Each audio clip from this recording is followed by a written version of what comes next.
Chapter 18, The Wreck. For a long time, Daniel couldn't move, couldn't breathe. The world around him was a blur of smoke and shattered glass. The faint hiss of rain was the only sound left. His head throbbed, and blood was running warm down his temple. Somewhere nearby, a metal creaked and a slow, tortured groan. Lily. He tried hard to get her name out, but there were no answer. He blinked hard and forced his focus to steady. The cab was twisted and the windshield spider-webbed with cracks. There was steam curled from the crumpled hood. The driver was slumped over the wheel and was motionless.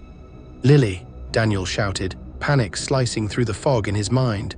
A small sound answered him, and a soft and broken sound of Lily's voice from somewhere behind the seat. He turned, his heart hammering away, and then he saw her wedged between the seat and the floorboard. Her face was pale and her lips were trembling, trying to hold back her tears. "Danny," she whispered. Relief hit him so hard it hurt. He pulled her free with a struggle, for his body feels broken, his ankle was killing him, but he is holding his little sister so close, whispering over and over, it's okay, Lily, I've got you." But then he heard it. The sound of claws, slow and dragging and getting closer to the truck. And through the smoke and thin veil of rain just beyond the broken windshield, there was a shape that moved, black against the grey, impossibly tall and still. They were here. Daniel's mind screamed it before his mouth could. They are here. He pulled Lily close to him, shielding her with his body as the hissing of steam mixed with the slow and deliberate scrape of claws on metal. The truck creaked again, sinking slightly into the mud at the road's edge. The driver was slumped forward over the wheel, his lifeless eyes were open in a blank stare. "Danny, are we going to die?" Lily whispered. He couldn't answer, he didn't know. Outside, more shadows appeared, 6, maybe 7, moving together with dreadful patience. The air stank of burnt oil and something sour, like decay.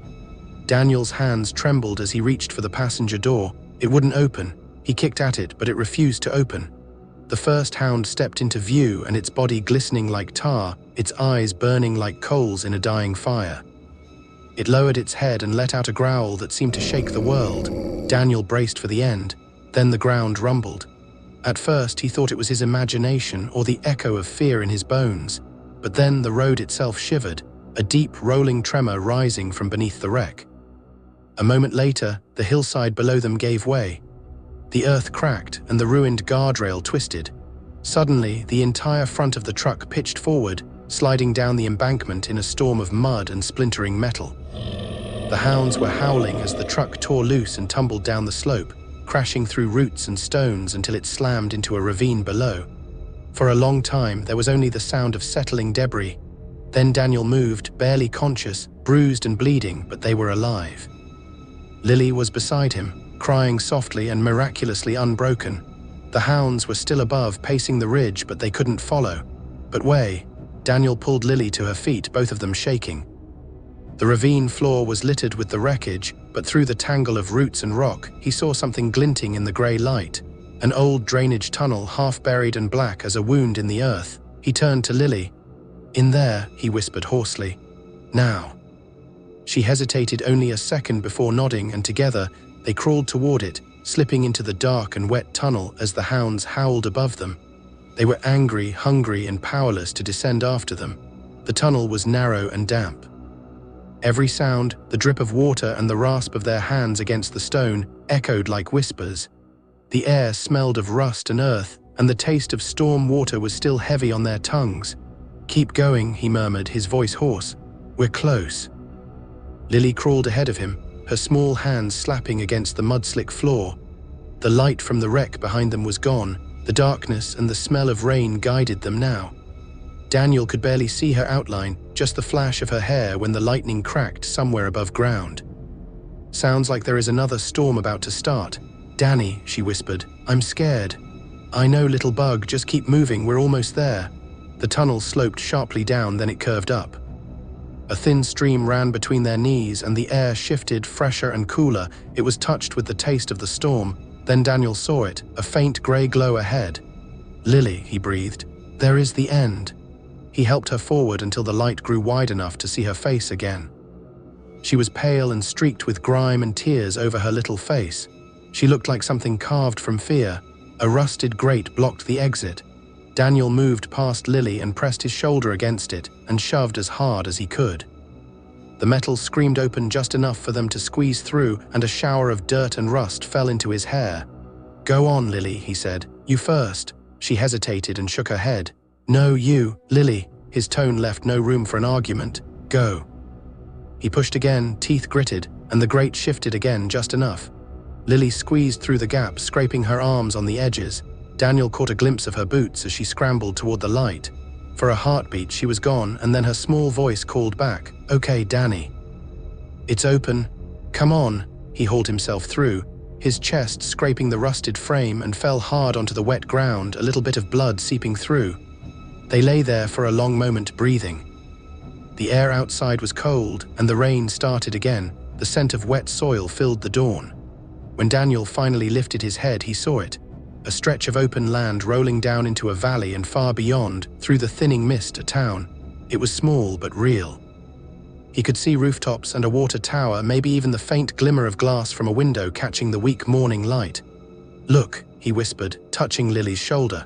"There," she blinked, staring through the haze of rain that was running down on them. "It's a town." He nodded, though disbelief still tightened his chest.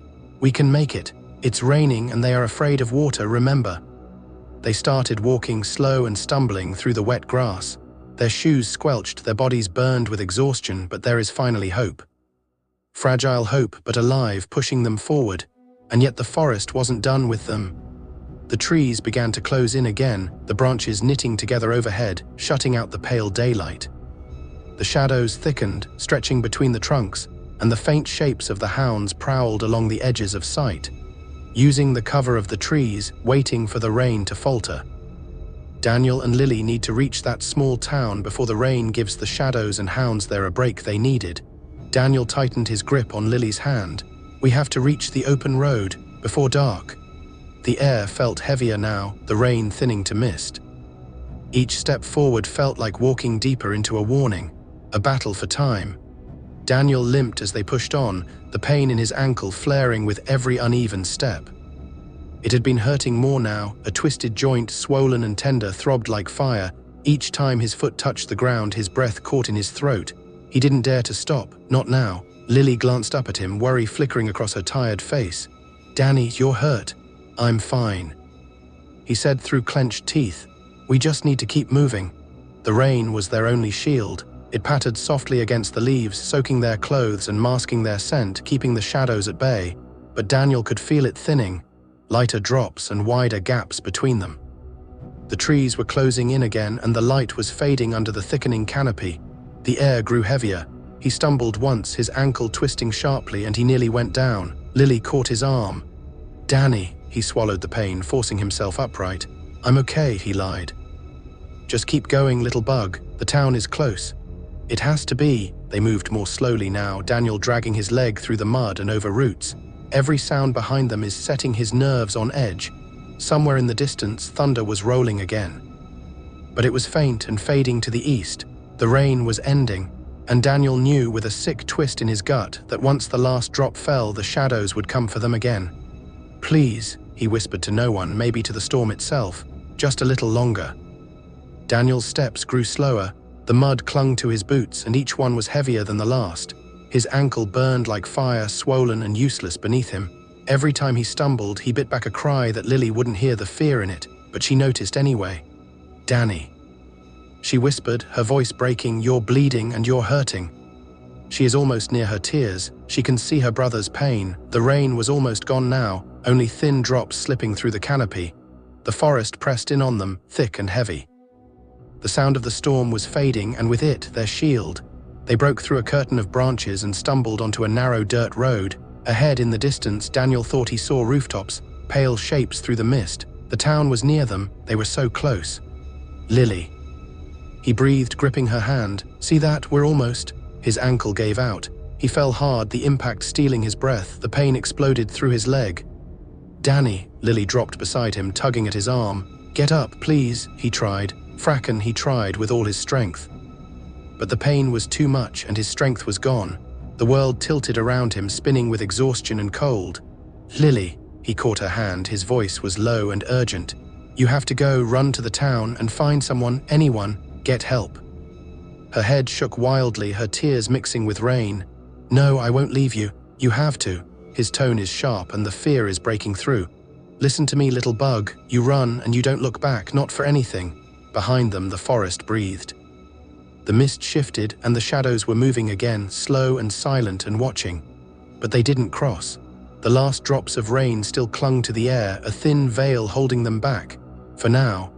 Lily hesitated for only a second longer, but then she stood up, trembling, and ran. Her small feet slapping against the wet road, her sobs swallowed by distance. Daniel dragged himself onto his elbows, watching her go until the fog hid her completely. His chest ached, not from the pain of his broken body. The shadows gathered at the tree line, restless, their shapes wavering. He could feel them waiting impatiently and watching him with hunger. "Not today," he muttered. "You don't get her today." The rain stopped, the forest fell silent, waiting for the strike. And Daniel lay back in the mud, staring toward the dawn, praying that his sister would reach the town before the shadows found another way through.